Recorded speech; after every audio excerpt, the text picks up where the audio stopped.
Assalamualaikum warahmatullahi wabarakatuh. Bertemu kembali dengan saya Fitri Rahmawati, calon guru penggerak Angkatan 9 Kabupaten Cirebon. Kali ini saya tidak sendiri, saya ditemani oleh Bapak Cilani.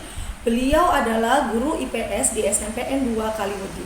Selamat siang, Pak. Siang. Oke, gimana kabarnya nih, Pak? Alhamdulillah. Hari ini kita akan melakukan percakapan praobservasi ya, Pak. Sebelum nanti saya akan observasi kelas di kelas Bapak. Oke, tujuan dari melakukan supervisi kelas atau observasi kelas yaitu agar mengetahui dan mengevaluasi bagaimana jalannya pembelajaran di dalam kelas. Dan mengapa kita melakukan percakapan praobservasi kali ini, yaitu agar proses pembelajaran Bapak di dalam kelas itu lebih siap lagi dan Bapak lebih percaya diri dan pembelajaran di dalam kelas akan terjadi dengan maksimal. Oke. Nah, sekarang saya akan melakukan beberapa pertanyaan nih, Pak, kepada Bapak. Oke. Yang pertama yaitu terkait dengan tujuan pembelajaran. Kira-kira tujuan pembelajaran yang ingin Bapak capai pada saat observasi kelas nanti adalah apa ya, Pak? Oke, untuk tujuan pembelajaran, nah karena kebetulan materi yang akan disampaikan adalah terkait dengan pasar, sehingga tujuan pembelajaran di dalam pertemuan yang akan datang nanti yang pertama adalah siswa mampu menjelaskan tentang penawaran, permintaan, pasar, dan juga harga pasar. Itu yang menjadi tujuan dalam pembelajaran yang akan datang. Berarti tujuan pembelajaran yang ingin Bapak capai yaitu siswa mampu menjelaskan penawaran, permintaan, dan proses jual beli yang ada di pasar ya, Pak ya? Betul. Oke, secara nyata, kontekstual ya, Pak ya? Oke, nah sekarang saya mau menanyakan bagaimana dengan area pengembangan yang ingin Bapak capai pada saat observasi kelas nanti nih, Pak? Nah, untuk area yang akan dikembangkan di dalam pembelajaran nanti yang pertama, peserta didik mampu mempraktekkan kegiatan jual beli di pasar yang sebenarnya. Nah, terus tidak hanya itu saja, yang kedua peserta didik juga mampu tampil di depan kelas karena nanti setelah kita kunjungan ke pasar, anak mempresentasikan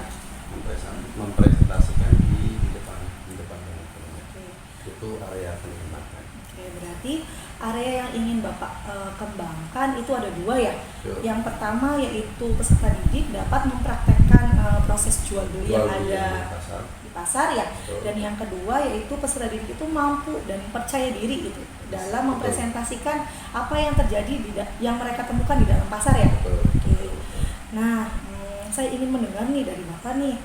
Kira-kira rencana apa yang Bapak siapkan dan Bapak terapkan di dalam kelas nanti, baik dari strategi pembelajaran, model pembelajaran, dan metode pembelajaran nih, Pak?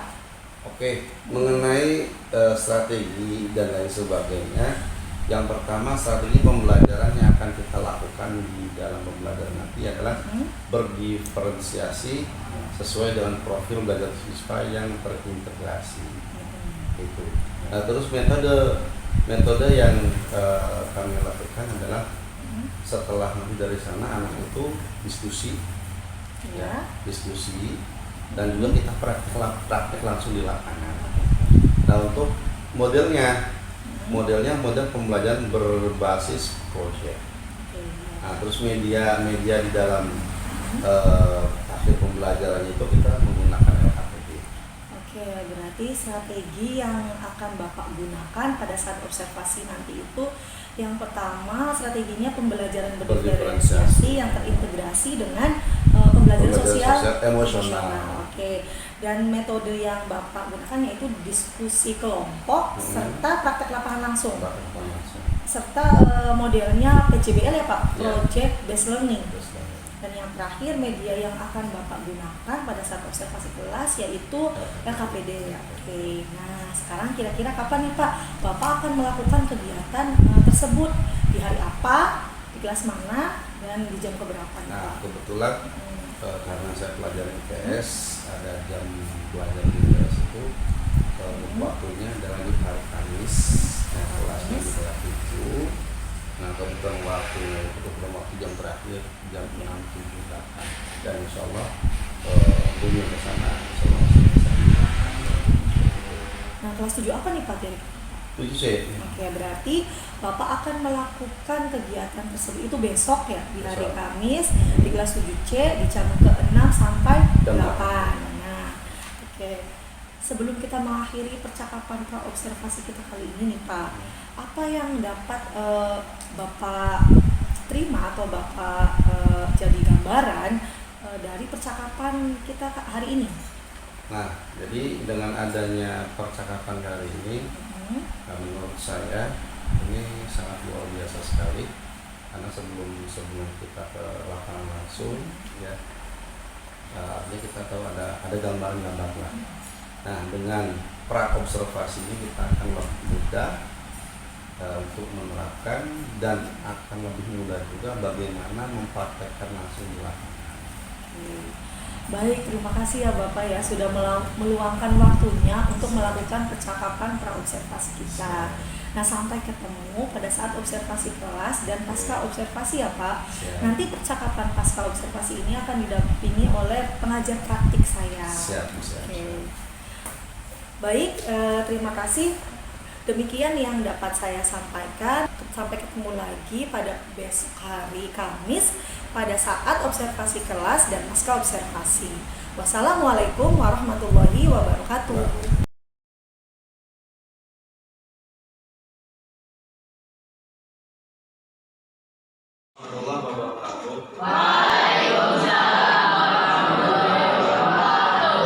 Nah, dalam pertemuan kali ini ya, kita akan membahas sebuah materi yang mungkin biasa dilakukan oleh beberapa orang.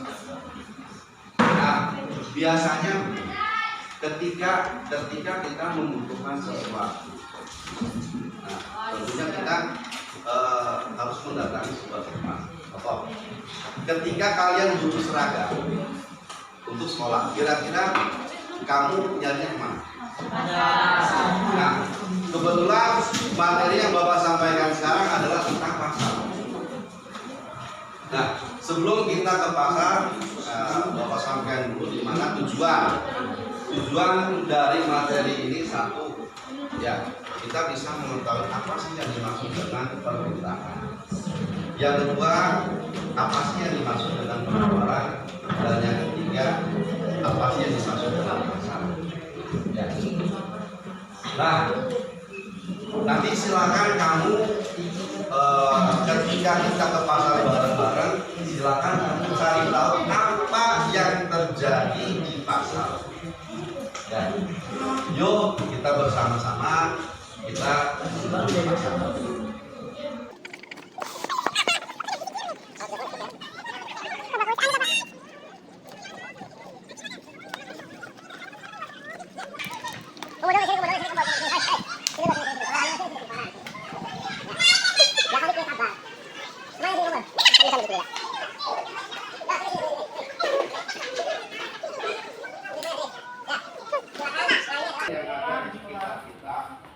Silakan nanti kamu boleh beli apapun per kelompok ya.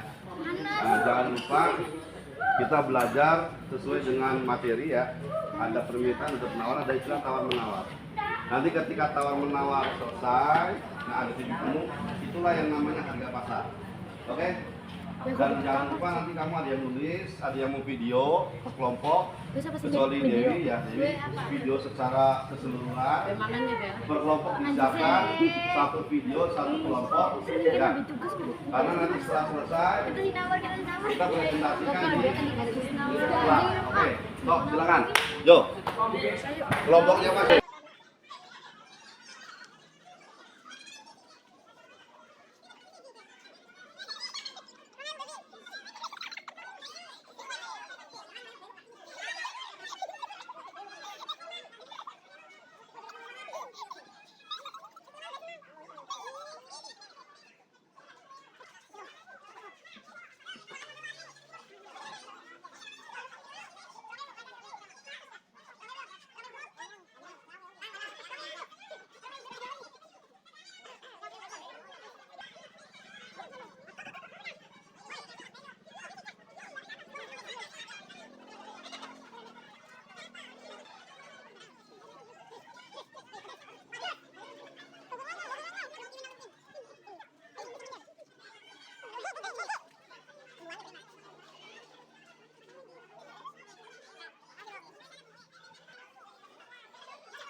Bapak pengen tahu hasil di pasar kalian, coba tunjukkan. Oke, dari kelompok 1. Nah, Bapak lihat isinya apa? Oke, sosis, tahu, bakso. Oh, belanja itu ya. Nah, kira-kira ini mau bikin apa ini? Coba kelompok 2.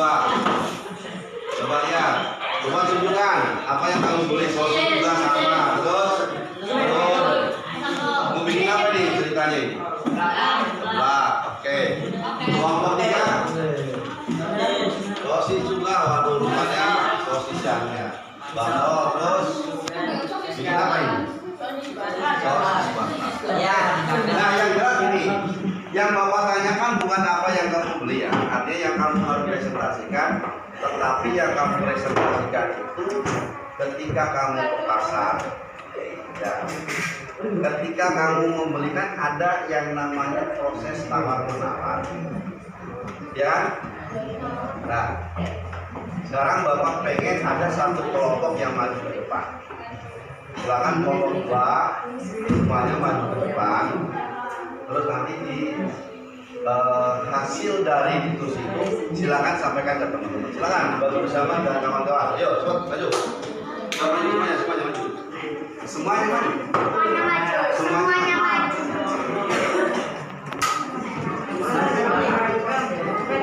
Yang lain perhatikan ya, yang lain perhatikan ya.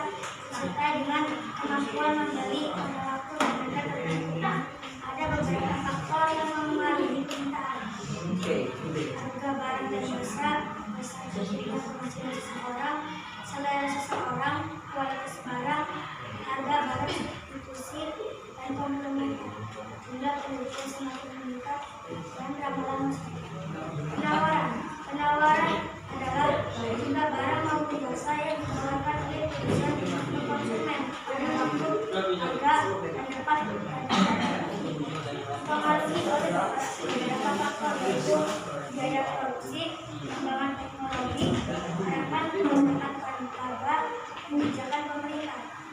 Pasar adalah sebagai sarana bertemunya pembeli dan penjual yang dilakukan secara langsung dan tidak langsung untuk melakukan transaksi jual beli. Seperti satu kelompok 2. Assalamualaikum warahmatullahi wabarakatuh. Oke, itu adalah pemaparan dari kelompok 2 terkait permintaan penawaran. Oke, tadi kelompok 2 sudah menjelaskan apa itu permintaan, penawaran dan juga pasar. Nah, kan ketika kita ke sana pasar ya, ketemu pedagang, ya. Terus ketika di sana kita mau beli sesuatu, kamu ke pedagang itu nanya kan, ini harganya berapa? Terus kata pedagang harganya sekian. Terus kamu nawarkan, boleh nggak segini? Nggak boleh. Ya, nah, percakapan yang tadi kamu lakukan dengan pedagang, itulah yang dikenal dengan istilah permintaan dan penawaran. Nah, tadi sudah dijelaskan di mana permintaan itu adalah keinginan membeli barang dan jasa disertai dengan pengakuan membeli pada waktu dan harga. Artinya permintaan itu yang dilakukan oleh kalian. Ya, kalian menanyakan kamu mampu membeli, ini berbalik. Nah, loh, kok pedagangnya gimana? Yang disampaikan oleh pedagang ketika kamu menawar atau tidak boleh, itu namanya penawaran. Karena penawaran adalah ya sejumlah barang maupun jasa yang ditawarkan oleh produsen atau pedagang ya, karena kita langsung dengan pedagang bukan produsen ya, kepada konsumen pada waktu, harga dan tempat tertentu. Jadi kita yang kesana itu merupakan bagian dari permintaan, pedagang yang memberikan harga sekian itu adalah bagian dari penawaran. Itulah permintaan. Loh, Pak, tadi kita kesana itu harganya nggak boleh begitu, ya kan? Ada yang pas, mungkin ada yang bisa kita rawat, betul nggak? Nah, kita tahu bahwa tadi dijelaskan oleh teman kita bahwa ya ada beberapa faktor yang mempengaruhi permintaan dan juga penawaran. Jadi dilihat tadi dari faktor permintaan dulu yang namanya faktor permintaan. Jadi kita meminta barang, kita membeli barang, itu tentunya ada faktor-faktor tertentu. Yang pertama harga barang dan jasa. Ketika harga barang itu murah, biasanya orang pada umumnya membeli banyak atau sedikit? Banyak, karena mumpung harganya murah. Tapi kalau harga barang mahal, orang membelinya banyak atau sedikit? Sekarang kalian tahu bahwa harga cabai mahal kan? Tadi beli cabai berapa? Coba lihat, beli cabainya berapa? Coba lihat. Waduh, berapa ini harga cabai sekian? 3.000. Harga cabai 3.000. Mahal nggak menurut kamu? Nah, tapi kenapa mahal? Kenapa mahal? Bisa jadi barang yang diperjualbelikan barangnya cuma sedikit, sehingga harganya menjadi mahal. Nah, terus selain itu juga ada beberapa faktor yang mempengaruhi penawaran. Tadi itu kenapa harganya itu nggak bisa ditawar? Kenapa harganya sekian? Satu, ya. Penjual itu ada faktor-faktor yang mempengaruhi penawaran. Yang pertama mungkin biaya produksinya mahal, biaya produksi atau biaya operasional. Ya, penjual juga ketika membeli barang untuk barang yang diperjualbelikan, dia membutuhkan transportasi dan lain sebagainya, sehingga harganya mungkin nggak bisa ditawar ya dengan biaya yang mungkin begitu besar yang dikeluarkan. Nah terus pasar. Tadi dijelaskan oleh teman kamu bahwa pasar itu ya, pasar itu adalah sarana, tempat ya, tempat bertemu siapa? Pembeli dan ya, bertemunya pembeli dan penjual dalam satu tempat. Dalam satu tempat. Nah terus ada, setelah itu ada ketemu penjual pembeli, terus ada apa namanya? Transaksi. Ada pembeli, ada penjual, ada transaksi. Nah itulah yang dinamakan paham nggak sampai sini? Paham nggak sampai sini? Oke, kalau paham ya kita simpulkan. Ada pertanyaan nggak? Paham? Cukup? Oke, untuk menyimpulkan Bapak minta salah satu orang. Ya, silakan simpulkan Dil. Apa yang tadi disampaikan oleh Bapak dan juga disampaikan oleh Mbak Fris. Di situ dia berdiri.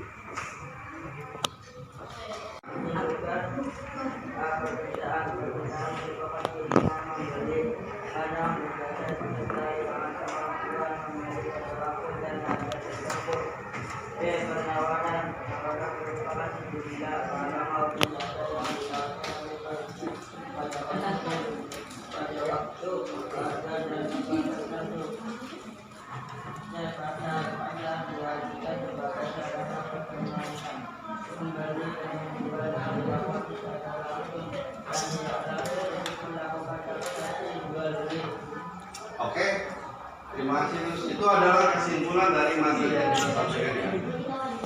Oke, kesimpulan kita. Nah sebelum berhasil KPD, Kalian berdiri semua, berdiri semua. Kita ice breaking dulu. Berdiri. Ice breaking. Oke, kita butuh penyegarannya. Relax. Ya, kita dulu. Relax. Berdiri semua. Berdiri. Oke. Nah, ada sebuah permainan. Permainan nih. Ya. Silakan kamu tebak.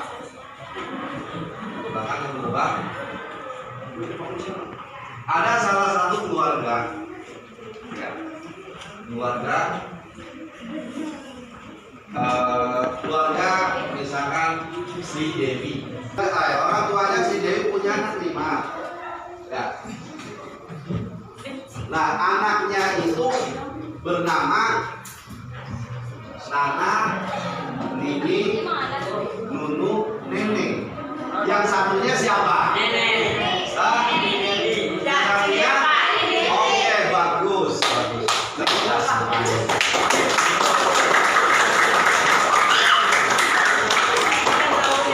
Rupanya di kelas ini tidak benar.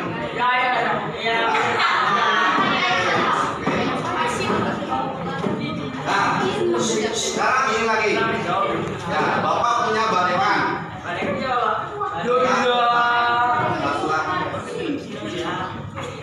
Nah, ini kebetulan pengalaman Bapak dulu waktu di pelatihan LPG tahun 2009. Perhatikan ya, perhatikan. Apa perbedaan antara BT VOC dengan WC?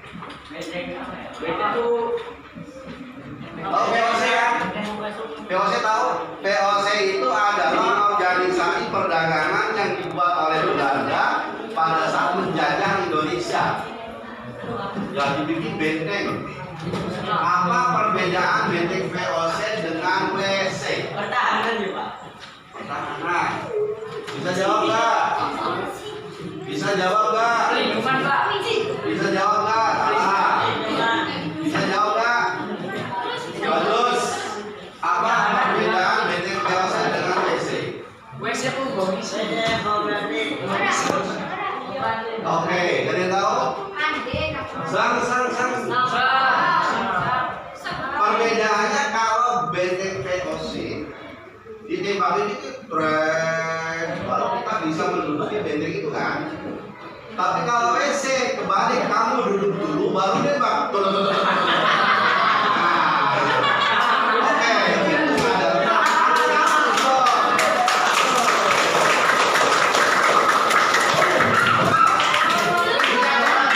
seorang profesor loh. Belakang seorang profesor. Oke, sekarang duduk kembali.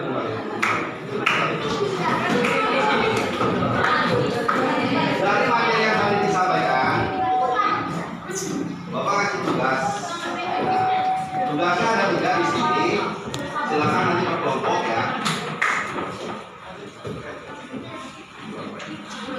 Tugasnya ada 3. Silakan nanti kamu kerjakan.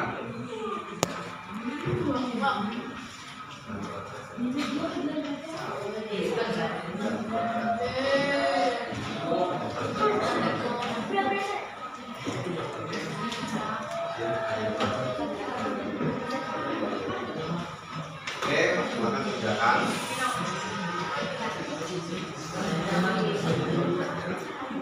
Kalau sudah kumpulkan.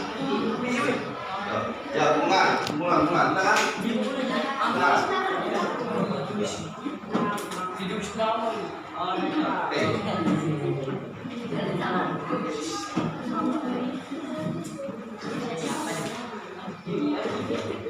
Oke, ya. Pertemuan kali ini materi terkait dengan pasar. Perhatian materi yang terkait dengan pasar permintaan penawaran tadi sudah disampaikan. Dan alhamdulillah yang lainnya paham ya. Oke, kalau misalnya sudah paham semua, kesimpulan tadi sudah, ya kita bersama-sama menuntut kesebaran antara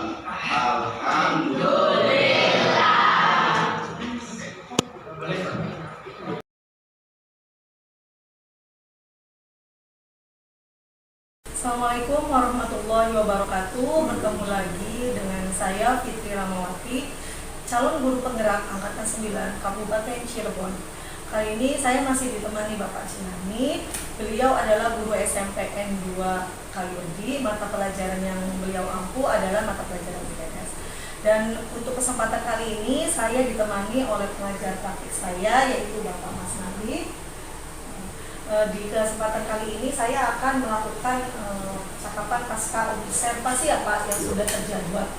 Nah, ada beberapa pertanyaan yang ingin saya tanyakan kepada Bapak mengenai percakapan pasca observasi kali ini. Nah, yang pertama, bagaimana perasaan Bapak setelah kemarin kita melakukan observasi kelas? Alhamdulillah dari observasi yang kemarin sangat luar biasa dan bisa dijadikan untuk kegiatan-kegiatan masyarakat. Nah, dengan observasi tersebut kita tahu mungkin kelemahan dan kekurangan kita, dan mudah-mudahan ke depan bisa dilakukan dan biasa. Oke, baik. Karena kan waktu awal percakapan observasi sudah dikasih tahu tujuannya ya Pak ya. Tujuan dari observasi kelas yaitu untuk mengamati dan mengobservasi jalannya proses pembelajaran. Jadi nanti Bapak bisa mengevaluasi apa saja yang kurang. Nah, yang kedua, boleh diceritakan kembali tidak Pak, bagaimana area pengembangan yang ingin Bapak capai? Untuk area pengembangan yang ingin saya capai, yang pertama yang jelas peserta didik mampu mempraktekkan kegiatan jual beli di pasar. Dan kemarin alhamdulillah anak secara langsung ke sana, langsung ketemu dengan pedagang dan langsung melakukan transaksi. Nah, terus yang kedua, peserta didik mampu tampil di depan kelas, karena setelah kita di lapangan, terus anak mempresentasikan kegiatan tersebut di depan kelas, dan alhamdulillah presentasi sesuai dengan apa yang diharapkan. Oke, berarti area pengembangan yang ingin Bapak kembangkan itu ada dua. Yang pertama yaitu kalau di pengetahuan anak-anak itu bisa mampu mempraktekkan jual beli secara nyata ya di pasar langsung ya. Nah, yang untuk keterampilannya berarti peserta didik mampu untuk mempresentasikan hasil dari penemuan-penemuan yang mereka temukan di pasar. Begitu ya Pak ya. Nah, saya juga ingin mendengar langkah-langkah yang sudah Bapak siapkan sebelum kita melakukan observasi itu apa aja Pak? Oke, jadi waktu itu langkah-langkah yang sudah saya siapkan yang jelas ya kaitannya dengan sebuah materi. Kami juga yang pertama adalah menyiapkan waktu, karena tidak lepas dari kegiatan pembelajaran yang kita lakukan adalah pertama dari waktu. Nah, terus yang kedua, sebelum kita ke lapangan langsung, kita memberi masukan-masukan kepada anak.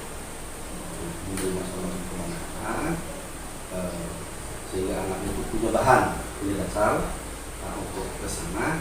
Nah, terus kami pun juga setelah itu selesai, yang jelas kami juga menyiapkan tugas KPD, dan alhamdulillah begitu saya cek data PD, ya hasilnya cukup sangat memuaskan. Berarti Bapak itu yang pertama dilakukan yaitu menyiapkan modul ya, terus memberi masukan atau bahan atau materi ya kepada anak-anak. Yang terakhir yaitu menggunakan LKPD. Nah, dari area pengembangan yang sudah Bapak ceritakan tadi, menurut Bapak ini ya, apakah sudah berhasil pada observasi kelas kemarin? Alhamdulillah, jadi karena antusias anak sangat luar biasa, sampai ya anak juga disuruh video setiap kelompok. Materi yang diharapkan dari permintaan, penawaran, dan pasar itu semuanya itu sudah tercover semua. Dan begitu mempresentasikan, alhamdulillah ya anak mampu. Berarti bisa dikatakan kegiatan tersebut besar. Alhamdulillah berarti berhasil ya Pak ya. Nah, satu lagi Pak, menurut Bapak adakah kendala atau kekurangan yang Bapak rasa ketika melakukan proses pembelajaran kemarin? Nah, kalau dalam suatu kegiatan plus minus pasti ada. Kendala yang saya rasakan pada saat itu, walaupun secara keseluruhan bisa dikatakan berhasil. Namun ada sebagian kecil dari mereka mungkin entah kurang paham atau bagaimana, ada beberapa orang yang mungkin bisa dikatakan patuh. Jadi ada tidak semua kelompok sih, ada mungkin satu kelompok lah yang saya perhatikan itu ya 1-2 orang yang bisa dikatakan nggak ikut kami di dalamnya, hanya sebatas ikut numpang nama doang lah. Tapi ya insya Allah itu hanya sebagai tugas. Berarti kendalanya atau hambatannya ada beberapa anak yang tidak berpartisipasi aktif ya dalam kegiatan tersebut. Nah, apa penyebabnya Pak? Penyebabnya ya karena kita itu kebetulan pembelajarannya di kelas 7. Nah, jadi ya bisa dibilang masa peralihan dari SD ke SMP ya. Jadi ya ada saja lah mungkin dia yang mungkin terbawa pada saat itu, sehingga ya dan kemampuannya juga mungkin bisa dikatakan hanya sebatas begitu saja. Dan yang saya tahu ya begitu saya cek di LKPD juga nggak jauh beda, hanya orang-orang itu yang karena dia mempunyai kemampuan yang bisa dikatakan. Berarti menurut Bapak karena kemampuan anak-anak berbeda. Betul ya Pak ya? Karena memang setiap anak itu mempunyai kebutuhan yang berbeda, baik dari gaya belajar mereka, kemampuan alam mereka itu pasti berbeda. Nah, rencana apa yang ingin Bapak lakukan untuk mengatasi kendala-kendala yang tadi Bapak sebutkan? Nah, rencana yang saya siapkan di dalam mengatasi kendala tersebut ya tentunya kami juga harus mengadakan sebuah pengayaan kepada mereka. Ya insya Allah tidak lanjutnya nggak ulang. Dan selain itu juga kami selalu mencoba menyuruh kepada mereka coba dia tidak hanya di pelajaran saja, tapi mereka juga suatu saat disuruh ke sebuah pasar lagi. Nah terus kira-kira menceritakan lagi kira-kira apa yang dia dapatkan di dalam kegiatan. Nah itulah nanti remedial itu. Nah insya Allah kalau misalkan begitu dia sudah ada kurang, berarti sudah bisa tercover. Kurang-kurangnya berarti sudah bisa. Bisa makan atau tidak Pak? Yang jelas beda lah antara yang bisa, yang sudah bisa, yang kurang bisa. Jelas. Kalau yang sudah bisa ngapain kita mau? Berarti masuknya ke diferensiasi produknya ya, berarti yang nanti akan dibedakan. Kira-kira kapan Bapak akan melakukan hal tersebut Pak? Jadi kalau misalkan waktu yang jelas ya bisa kalau misalkan terstruktur di sekolah, nah, mungkin kita mengadakan itu di saat sela-sela bisa di tengah semester atau mungkin di waktu setelah KBM mungkin bisa dikatakan itu bagian dari pengayaan, bisa diselesaikan bisa. Tapi ya yang jelas ya kami secara langsung menugaskan kepada anak untuk coba mengulang lagi ke tempat, tapi lebih dari itu kan ya tempatnya di mana saja. Terus kami juga melakukan strukturnya itu di waktu-waktu tidak tengah semester dan kalau bisa secepatnya ketika misal materi sudah selesai, waktunya masih ada, ya kami bisa laksanakan pengayaan. Baik Pak, terima kasih atas percakapan pasca observasi kali ini. Semoga nanti ke depannya kita bisa sama-sama memperbaiki proses pembelajaran sehingga pembelajaran untuk murid itu akan lebih maksimal lagi. Semuanya untuk murid, betul tidak Pak? Barangkali ada umpan dari. Terima kasih. Sangat luar biasa ya tadi percakapannya. Cuma yang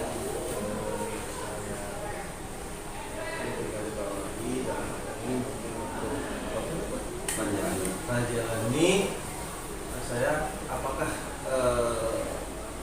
Bapak itu bisa ada perbedaan antara waktu di observasi di tiap semester kan masih ada ya kegiatan observasi dengan yang diobservasi oleh Ibu Fitri selaku CGP itu ada perbedaannya nggak, Pak? Jelas beda, Pak. Mas. Jadi alhamdulillah dengan adanya Bu Fitri sebagai CGP, Pak, jadi kita pun semakin bertambah ilmu. Ada sesuatu yang mungkin berbeda dengan observasi sebelumnya. Kalau observasi sebelumnya kan bisa dikatakan monoton ya, kita hanya mengajar di dalam kelas, ada yang ngawasi, hanya dinilai, dipotong, selesai. Di sini alhamdulillah ada pra observasi, ada pasca observasi, dan kita itu lebih banyak mendapatkan. Di situ ya Pak, Iya. adanya observasi dan Pasca luar biasa. terus untuk di pembelajaran sendiri kan kalau mungkin dulu itu kan tidak menggunakan pembelajaran yang berdiferensiasi ya Pak, ya. Kalau sekarang Bapak tentunya masih menggunakannya Bu ya. Jangan dijelaskan ada pemetaan kita bisa kepertilannya agar kemudian sama mudi ya Pak. Betul.